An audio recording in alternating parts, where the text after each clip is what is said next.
Avoir son propre labo photo quand on est photographe argentique, ça paraît être le rêve total. Plus besoin de labo, pas de surprise avec les négatifs rayés, une qualité de scan consistante et sur plein d'aspects, pour avoir ce labo que je vais te faire visiter depuis 3 ans maintenant, effectivement, il y a énormément d'avantages à avoir son propre labo photo. Et pourtant, je me retrouve encore régulièrement à faire appel à des labos photos professionnels pour plein de travaux, parce qu'avoir son propre labo photo, c'est aussi pas mal de désavantages.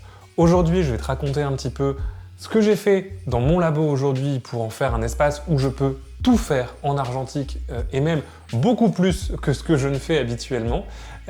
Et en même temps, te parler des désavantages que ça peut avoir de prendre du temps pour créer ton propre labo photo dans ta pratique de photographe.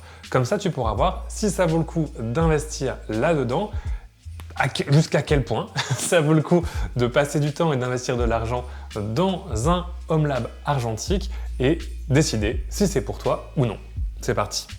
Et sache que si tu aimes bien ce que tu découvres et que tu veux aller plus loin dans l'univers du laboratoire argentique, je te propose des initiations au développement, au tirage, mais aussi à la prise de vue argentique très régulièrement, en cours particulier ou en petits groupes. Toutes les infos sont dans la description. Et tu peux aussi louer à l'heure l'espace laboratoire, l'espace que je vais te présenter ici, pour venir faire tous tes travaux argentiques, le développement, le tirage, le scan en illimité. Toutes les infos sont en description. De mon côté dans ce labo, j'ai la chance d'avoir sur place de quoi me passer totalement de labo extérieur. Je peux réellement tout faire, tout développer, presque aussi bien qu'un labo professionnel. Alors bien évidemment, les équipements sont à une échelle individuelle où je ne vais pas avoir une grosse développeuse automatique qui permet de faire 200 films à l'heure parce que je ne ferai jamais de ma vie 200 films, j'aurai jamais ce besoin-là, mais je peux réaliser tous les travaux argentiques qu'on ferait dans un labo, à savoir du développement de films, de la numérisation hyper qualitative, mais également du tirage, que ce soit à l'agrandisseur comme via d'autres méthodes, notamment l'impression thermique ou l'impression jet d'encre. Et la première chose que ça permet, c'est la flexibilité, puisque je peux avoir par exemple mes propres délais, c'est-à-dire que si j'ai fait une sortie photo le matin, je peux rentrer dans mon labo et la développer directement après, la scanner le soir et avoir mes photos en moins de 24 heures sans avoir à passer par un envoi postal de laboratoire ou de me déplacer jusqu'au labo pour le déposer et d'être tributaire des délais de traitement du laboratoire. Et puisqu'on parle développement, je vais te présenter rapidement l'équipement de développement dont je dispose ici. Alors bien sûr, j'ai tout un ensemble de cuves de développement. De mon côté, j'ai uniquement des cuves de la marque Jobo, tout simplement parce que si elles sont un petit peu plus chères à l'achat, elles sont aussi hyper qualitatives. Je pense que la plus vieille que j'ai, c'est une Jobo que j'ai achetée d'occasion et qui date, qui est sur laquelle c'est marqué fabriquée en République fédérale allemande, donc elle a au moins une 50aine d'années et elle fonctionne encore parfaitement bien, sans aucune fuite. En plus, l'avantage des Jobo, c'est qu'elles sont aussi beaucoup plus économes en chimie que les Patterson ou les AP. Et finalement, sur le long terme, tu rentabilises assez rapidement la différence, c'est-à-dire qu'en une quinzaine de développements de films, tu as rentabilisé la différence de coût en chimie de ce que tu aurais dépensé dans une Patterson. L'autre gros avantage, c'est que tu peux acheter aussi les différentes pièces détachées à l'unité, que ce soit les capuchons qui finissent par fuir, que ce soit alors j'en ai pas dans celle-là, mais les morceaux à l'intérieur, le corps, que ce soit l'entonnoir, etc. Tout ça, tu peux l'acheter de manière individuelle si tu as une pièce qui casse. Donc c'est à la fois plus écologique parce que ça t'évite de jeter l'entièreté de la cuve qui souvent est encore fonctionnelle, et puis aussi plus pratique. Voilà. Comme moi en plus j'ai des ateliers, avoir le même matériel partout, c'est aussi intéressant pour ça. J'en ai plusieurs tailles, j'ai les petites en 15-20, mais j'ai également de quoi tirer du plan film 4x5 avec l'aspire qui va avec et de faire aussi du développement de plans film plus important ou du développement de papier photo en cuve. Donc j'ai vraiment toute la petite collection des Jobo. Ça a été un petit investissement et mon conseil, c'est plutôt que de les acheter neuves directement, d'essayer d'en trouver d'occasion, puisque souvent c'est du matériel qui vieillit plutôt bien, qui est assez résistant, et en prenant des vieilles références, ça marche également très bien et ça coûte quand même vachement moins cher que les Jobo originales neuves aujourd'hui. Alors les cuves, c'est vraiment essentiel pour installer ton premier labo de développement, mais en m'installant ici, j'ai aussi fait des investissements de confort, notamment la développeuse automatique Jobo, donc c'est une CPE2, donc c'est pas le modèle le plus avancé, et celui-là est aussi hyper ancien, puisque il est aussi fabriqué en République fédérale allemande, donc il a aussi au moins une bonne cinquantaine d'années. Cependant, il fonctionne toujours, la chauffe est un peu lente, c'est pour ça que je lui adjoins un sous-vide. Alors celui-là c'est de la marque Cinestill, mais tu peux prendre n'importe lequel, c'est pareil, que j'utilisais auparavant. Et ça me permet d'avoir un chauffage un petit peu plus rapide et également d'ajouter une circulation d'eau à l'intérieur de la Jobo, tout simplement pour avoir une température un petit peu plus constante. Donc comme je disais, la Jobo, ça permet de développer plus facilement tout ce qui est procédé couleur, même si c'est pas essentiel d'en avoir une pour le faire.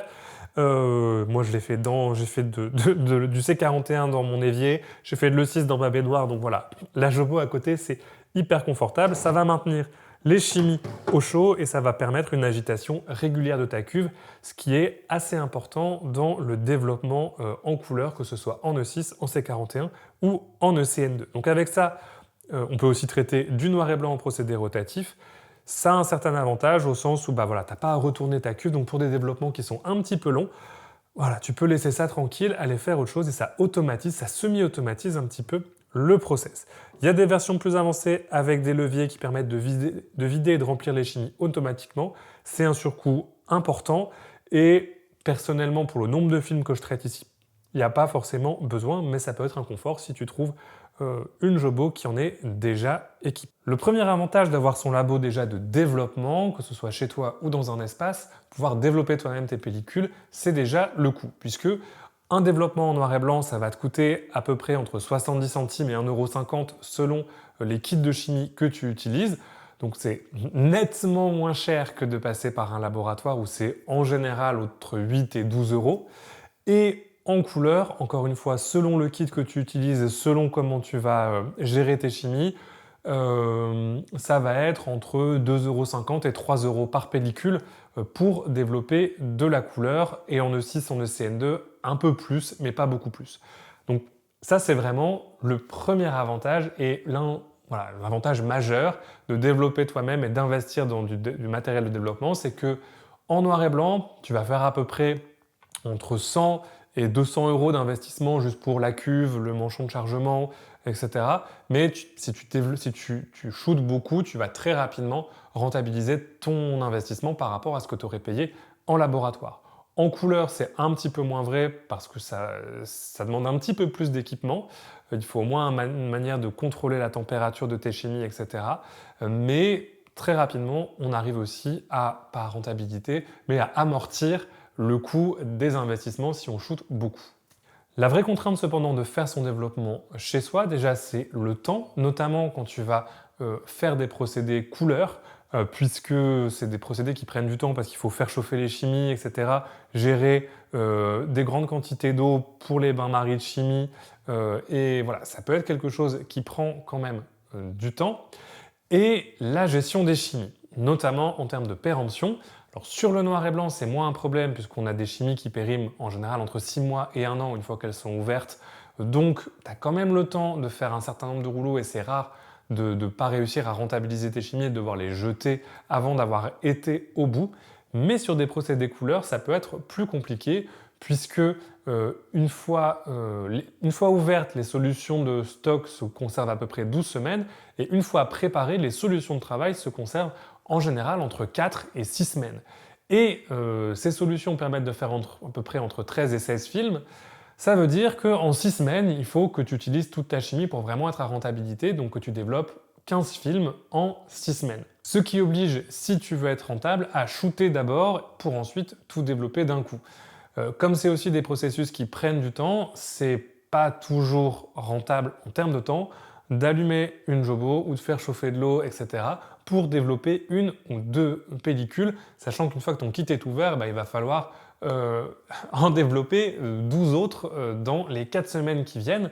Voilà, donc Ça demande aussi une autre organisation, de travailler plutôt en batch, voilà, de shooter 5, 6, 7, 8, 10 pellicules et de prendre une journée pour tout développer d'un coup. C'est là que tu as vraiment le plus de rentabilité à la fois sur ton kit de chimie, mais également sur le temps passé à développer. Une autre contrainte dans la gestion des chimies, c'est que c'est des produits qui sont toxiques et qui nécessitent à la fois un retraitement particulier en déchetterie une fois que tu les as utilisés, mais également une attention à la sécurité quand tu les manipules et au stockage de ces chimies.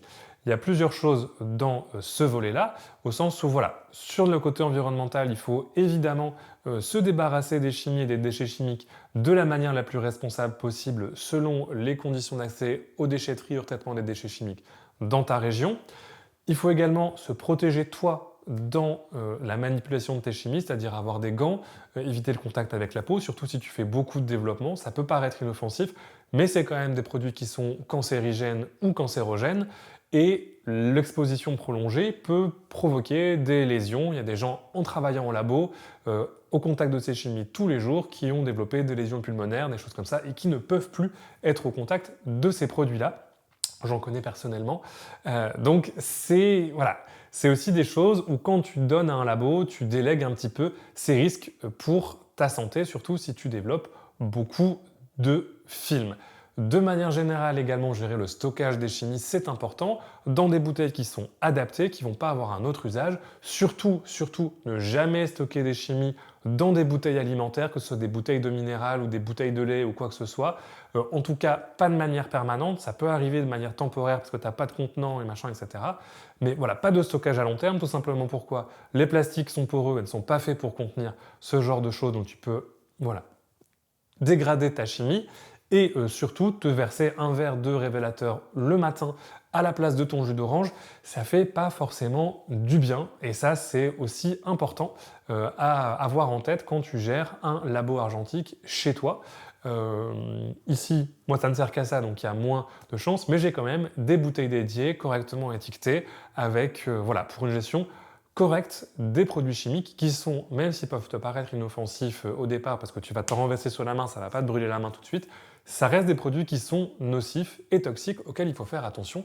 Et quand tu passes par un labo extérieur, tout ça, tu n'as pas à le gérer, c'est un point en moins dans ta pratique argentique. Développer ces photos, c'est très bien, mais ensuite, il faut pouvoir faire quelque chose des négatifs. Et si tu n'as pas de moyen de les numériser toi-même, tu te retrouves quand même à les apporter à un labo. Et en plus, le scan, c'est ce qui coûte le plus cher au laboratoire. Peut-être même que dans ton labo argentique, la première chose dans laquelle il faut investir avant même de développer toi-même, c'est d'investir dans un scanner, parce que tu peux comme ça faire développer tes pellicules par le labo, ne pas gérer les chimies, etc. et scanner chez toi, tranquillement, comme tu veux tes photos. Ça te donne plus de contrôle sur la manière dont tu vas retoucher et travailler tes images, et c'est hyper intéressant. Il y a plein de vidéos de scan sur la chaîne si ça t'intéresse. Je te mettrai le lien d'une playlist en description pour aller un petit peu plus loin. Aujourd'hui, il y a plusieurs méthodes pour numériser ces négatifs et j'en ai ici plusieurs au labo, du scanner classique à la possibilité de numériser en utilisant un appareil photo et une table lumineuse, comme ça s'est beaucoup fait. Il y a également une vidéo dédiée spécialement à cette pratique-là, donc j'en parle pas trop ici, je te la mettrai également en description. Pour faire le tour cependant des équipements que j'ai ici, en termes de scan, j'ai un Epson V550 qui est un scanner qui permet de numériser à la fois du 35 mm et du moyen format, mais aujourd'hui j'utilise exclusivement pour la numérisation de moyen format, puisque j'ai aussi un scanner Reflecta RPS 10M qui lui ne fait que du 35 mm, et qui est un scanner vraiment spécialisé là-dedans. C'est un scanner automatique. En gros, tu mets ta bande de film au départ et il va la dérouler et la scanner automatiquement tout seul. Alors ça prend un peu de temps, ça prend à peu près 1h30 si tu veux de la qualité vraiment labo à 5000 dpi, donc c'est un fichier d'à peu près 25-30 mégapixels à partir d'un 35 mm. Mais voilà, tu as une correction des poussières, les couleurs sont vraiment très chouettes. À vrai dire, dans mes premières années de photographe de mariage en argentique, j'ai livré des scans avec ça et ça marche très très bien. Le seul problème de ce scanner-là, c'est qu'il est quand même assez coûteux. Il faut quand même débourser autour de 1000 €. Donc, au moins d'avoir une application un petit peu professionnelle, de pouvoir rentabiliser ces scans-là, il faut quand même avoir un investissement un petit peu important pour pouvoir le justifier. Mais il existe plein d'alternatives, notamment chez Plus Tech ou sur le marché de l'occasion, qui coûtent beaucoup moins cher. La seule différence, c'est qu'ils ne seront pas automatiques, donc tu devras passer les vues à la main, ce qui encore une fois peut prendre du temps. Et pour la numérisation via un appareil photo, j'ai un kit de numérisation Valoy 360 qui permet de numériser tous les formats du 110, de 35 mm au... je pense qu'il doit y avoir un cache-vue 110, je ne sais plus si je l'ai, mais il y a quand même, on peut numériser énormément de formats avec ça, du 35 mm, du moyen format, jusqu'au 6.9. Et avec une numérisation par table lumineuse, on peut aussi numériser du plan film sans trop de problèmes. Donc ici, je peux potentiellement numériser tous les formats argentiques qui existent. Et ça aussi, c'est un sacré confort. Le tout dans une qualité équivalente à ce que ferait un laboratoire en y mettant le temps. Pour le reste, un ordinateur avec les logiciels, j'utilise Silverfast et SmartConvert, et un écran qui est derrière moi, qui est un écran calibré spécialement pour la retouche d'image, voilà, qui sont pour moi les deux choses importante. Si tu scannes tes photos et que tu as un écran tout pourri d'il y a 25 ans, pas calibré, bah c'est sûr que ce sera moins bien qu'au labo où ils travaillent avec une calibration graphique de bout en bout. Voilà, donc il ne faut pas non plus, voilà, il faut aussi investir dans les autres parties de la chaîne graphique et pas simplement dans le scanner si tu veux des bons résultats. Le gros avantage de scanner chez soi, c'est que tu as le contrôle sur l'ensemble de la chaîne et de la production de tes images, mais le gros facteur au-delà, le gros inconvénient au-delà de l'investissement matériel, c'est le temps que ça prend. Je pense que pour scanner correctement des négatifs, même si aujourd'hui avec la numérisation par appareil photo, c'est un petit peu plus rapide, mais il y a aussi des inconvénients de retouche de poussière, etc. Bref, toutes les méthodes de numérisation à la maison ont des inconvénients et l'inconvénient principal, ça reste le temps que tu vas y passer. Parce que on n'a pas de, contrairement au laboratoire, on n'a pas de scanner abordable qui peut scanner une pellicule en 1 minute 30 en pleine qualité, haute définition.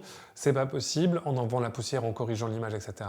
Et donc tu passes forcément du temps soit à attendre que tes scans soient faits par le scanner, soit à retoucher les poussières si tu as photographié avec un appareil photo. En tout cas, si tu veux pas mettre plusieurs milliers d'euros dans ton setup de numérisation chez toi. La dernière chose, et pas des moindres, c'est de transférer tes photos sur papier. Puisque la photographie numérisée, c'est très bien, mais comme on me le rappelle systématiquement en commentaire depuis 10 ans, à quoi ça sert de faire de l'argentique si c'est pour scanner le négatif? Après, autant faire de la photographie numérique. Alors je ne vais pas rentrer dans ce débat ici, mais effectivement, donner vie physiquement à tes images, c'est quand même hyper important. Le tirage en argentique, c'est clairement le truc, la dernière pièce d'un labo argentique complet qui est peut-être la plus complexe à mettre en place. Tout simplement parce qu'il faut une pièce dans laquelle tu puisses faire le noir total. Ici, j'ai qu'une fenêtre que je peux facilement obstruer. Donc c'est assez évident et c'est assez facile, mais surtout parce que c'est une activité qui prend beaucoup de temps.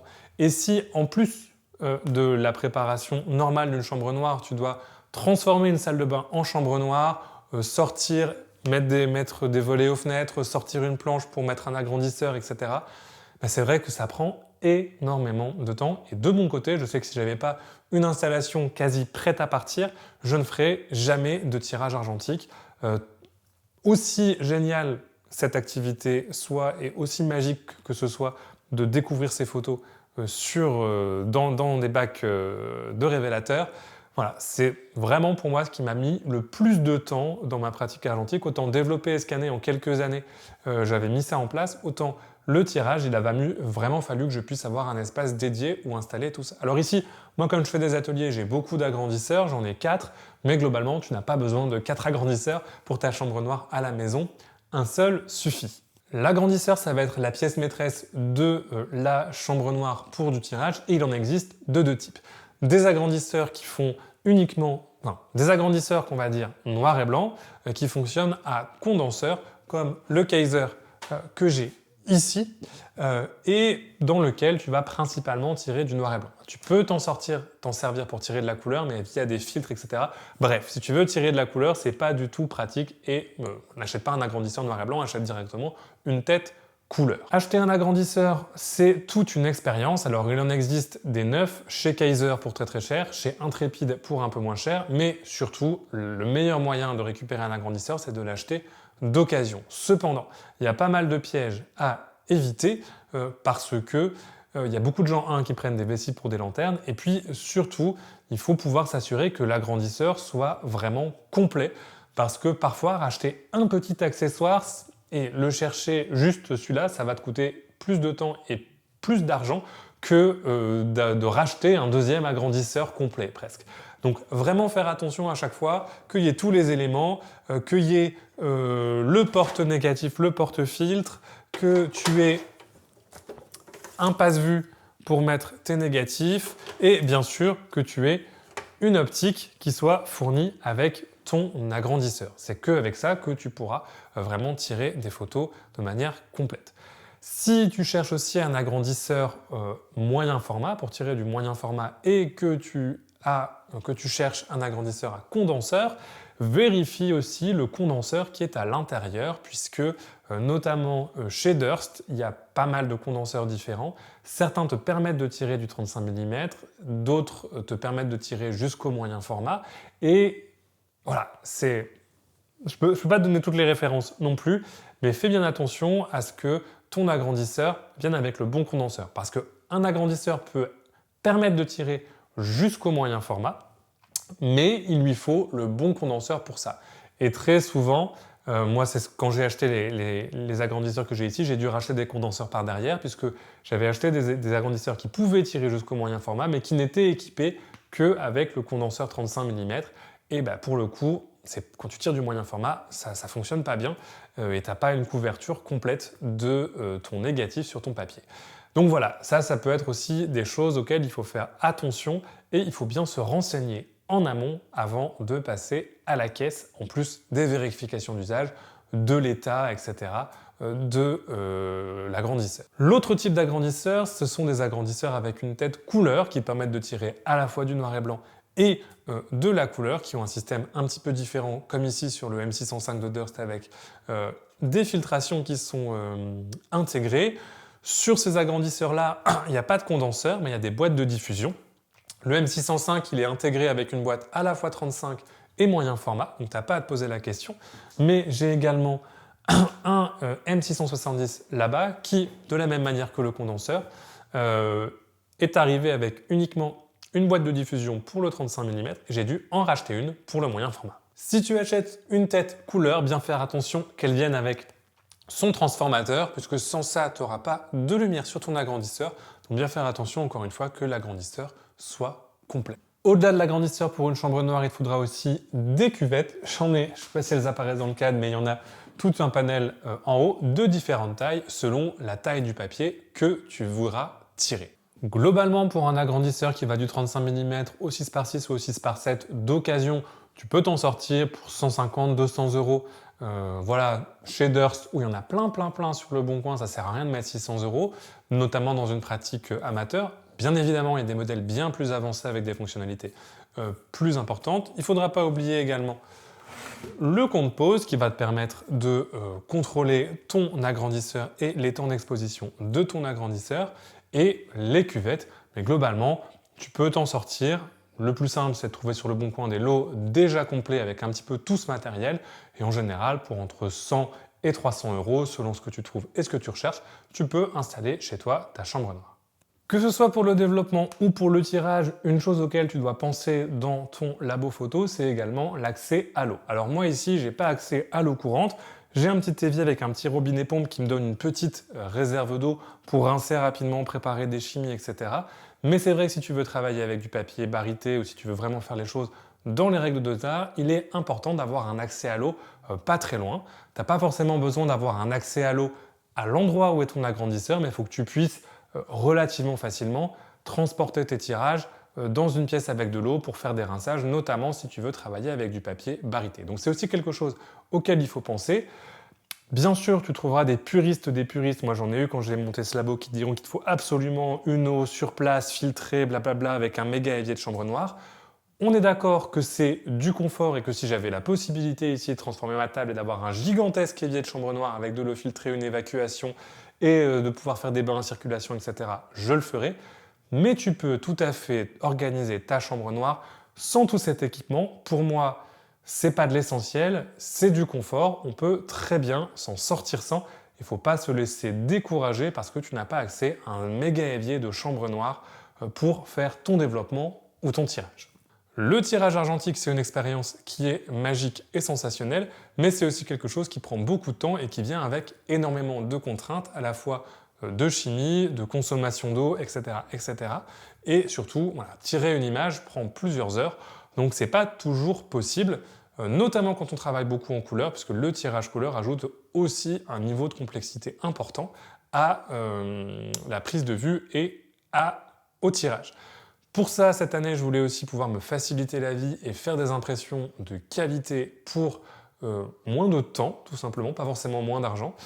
Mais j'ai investi dans une imprimante spécialisée photo, une imprimante 300, alors qui n'est pas dans cet espace, qui est dans un autre espace, mais dans le même bâtiment, qui me permet de faire aussi des impressions à partir des numérisations. L'idée étant toujours de mettre en place, de rendre physique les images. Donc finalement, peu importe la méthode, qu'elle soit analogique, argentique ou au travers d'une impression, voilà, on n'a pas le même rendu et je ne dis pas que c'est la même chose, mais dans mon optique de rendre les images physiques, pour moi, c'est un autre moyen. J'ai également une petite imprimante thermique qui permet de faire des petits 10-15 que je n'ai pas ici. Mais voilà, 3 méthodes pour rendre les images physiques. Pour moi, c'est vraiment la dernière pièce de tout bon labo photo argentique ou numérique, c'est d'avoir quelque chose, un outil, quel qu'il soit, qui te permette d'expérimenter tes images sur papier. Maintenant que je t'ai dit tout ça, quel serait le bilan d'avoir cet espace depuis bientôt 3 ans en tant que photographe argentique? Alors j'ai beaucoup de chance dans mon métier de pouvoir me permettre à la fois financièrement parce que ça supporte mon activité professionnelle, mais aussi en termes d'espace, d'avoir un espace aussi bien installé. Comme je te l'ai dit, voilà, au niveau de l'eau, au niveau de plein de choses, il y a plein de petits détails qui pourraient être améliorés, mais globalement, ici, j'ai la chance de pouvoir faire tous les travaux argentiques que je veux sans jamais passer par un prestataire extérieur. Et voilà, je le fais uniquement sur des besoins spécifiques quand je travaille avec des clients ou quand je veux gagner du temps. Cependant, dans ma pratique personnelle, je n'ai plus besoin de labo extérieur et ça, c'est un vrai plus dans la pratique.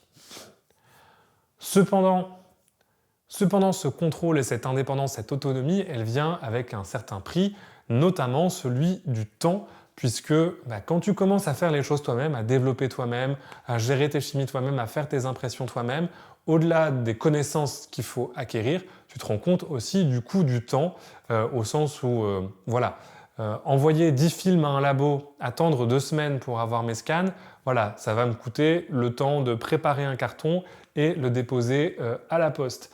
Voir le courrier qui vient me chercher chez moi si vraiment j'ai envie de mettre un petit billet et que c'est pour des clients. Alors que développer la même quantité de films et la scanner ici à l'atelier, ça va peut-être me prendre une journée et demie, voire 2 jours, le temps de développer, de gérer les chimies, de gérer le séchage des films, etc. etc. Donc ça, c'est vraiment le plus gros contre-coup d'avoir son propre labo et de faire tout soi-même, c'est le temps. Si tu es quelqu'un qui a beaucoup de temps, c'est vrai que ça vaut largement le coup parce que financièrement, ça peut permettre de réduire par 2, voire par 3, les coûts de ta pratique argentique et au prix aujourd'hui des prestations en labo, ou quand tu vois que faire développer une pellicule et scanner en HD, ça coûte 25 €, très rapidement, tu amortis ton investissement si tu shootes un certain nombre de films. C'est aussi l'autre chose, c'est que tout ça, ça s'amortit uniquement après un certain volume de films et à moins de vouloir faire l'expérience toi-même et de devoir vraiment mettre les mains dans le cambouis, si c'est uniquement quelque chose de financier, si tu fais moins de 10 films par an, ce sera plus rentable de toujours passer par un labo, tu auras des choses de meilleure qualité et beaucoup moins d'emmerdement que à le faire toi-même. Aujourd'hui, c'est un peu la triste réalité de l'argentique, c'est que à moins d'avoir un certain volume de films, c'est difficile de justifier à la fois l'espace, le temps et l'argent investi pour faire les choses soi-même, au-delà de simplement d'avoir le plaisir de faire les choses soi-même, c'est aussi un facteur qui est important dans une pratique artistique et de loisir. L'autre chose qui est hyper intéressante quand tu fais ton propre labo, c'est toutes les compétences autres que tu vas développer, à la fois en chimie, en optique, et moi j'ai appris énormément au fur et à mesure de ces années en montant ce labo, dans le processus argentique en général, donc fonctionnement de la pellicule, donc fonctionnement du papier argentique, dans le fonctionnement de la dynamique d'une pellicule, et ça finalement c'est des choses que tu ne peux apprendre que en pratiquant, en mettant les mains dans le cambouis. Je le vois ici avec les gens que j'ai en atelier, bah voilà. Même si tu vas pas le faire chez toi, venir le faire une fois sur place lors d'un atelier, bah ça te permet de découvrir un petit peu les choses, de faire l'expérience globale de ce que c'est que développer une pellicule, de ce que c'est que de numériser une pellicule. D'ailleurs, si tu es toi-même intéressé par un atelier, tu auras tous les liens dans la description pour les réserver. Aujourd'hui, je me sens très chanceux d'avoir cet espace et de pouvoir faire ma pratique argentique dans cet espace, d'avoir toutes ces possibilités. Cette année, j'ai vraiment envie de l'utiliser beaucoup plus. J'ai pris par exemple la résolution de ne pas développer ma couleur avant d'avoir 10 films à développer. Donc voilà, je pense que je vais shooter tout l'été des films couleurs et en hiver, je viendrai les développer. Tu pourras venir voir la vidéo sur cette chaîne si tu t'y es abonné. Et puis de continuer de l'utiliser pour des formations, sachant que cet atelier, si toi tu veux pas mettre du temps et de l'argent pour faire ça chez toi, je le propose à la location à disposition. Tu peux venir réserver à l'heure et venir faire du tirage, du scan, du développement, ce que tu veux, profiter des équipements en illimité. Et bah voilà, ça, si tu es sur l'île ou dans la région, c'est encore une fois en description. Voilà, en tout cas, merci d'avoir fait ce tour de labo avec moi. C'était à la fois de la discussion, à la fois un petit peu un room tour. J'espère que ça t'aura plu comme petit format. Et moi, je te dis à la prochaine. Et d'ici là, bonne photo!